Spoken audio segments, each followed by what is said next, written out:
rebuilding Dresden after the horrifying bombings. In the final winter of World War I, the eastern German city of Dresden was reduced to rubble, killing tens of thousands and sparking a bitter debate over whether the attack was justified. Dresden was the capital of the state of Saxony, situated on the Elbe River. It was a cultural center, containing famous landmarks as the Frauenkirche, and was dubbed the Florence of the Elbe. Population of the city was largely anyone's guess, as refugees flooded into the city shortly prior to the bombing as Soviet troops advanced to the city's east. However, common estimates put the population at the time of bombings at greater than 650,000.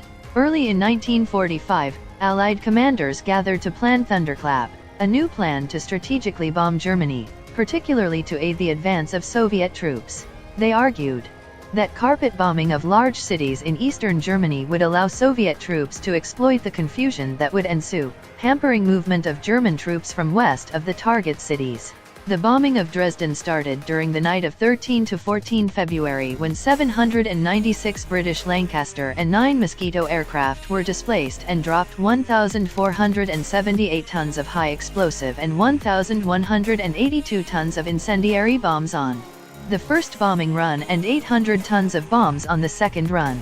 The bombing methods used by the Allied were to encourage total destruction of buildings. The high explosive bombs first exposed the wood frames of buildings, then the incendiary bombs ignited the wood, and finally followed by various explosives to hamper the firefighting efforts. The results were devastating.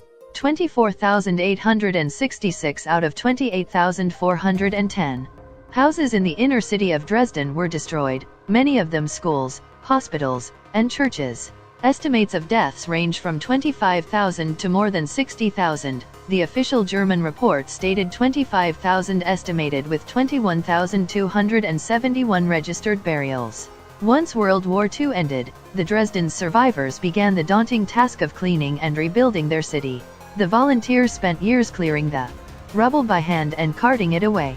Many of the city's important historic buildings were reconstructed, including the Semper Opera House and the Zwinger Palace, although the city leaders chose to rebuild large areas of the city in a socialist modern style, partly for economic reasons, but also to break away from the city's past as the royal capital of Saxony and a stronghold of the German bourgeoisie. If you like this video, make sure you subscribe to my channel.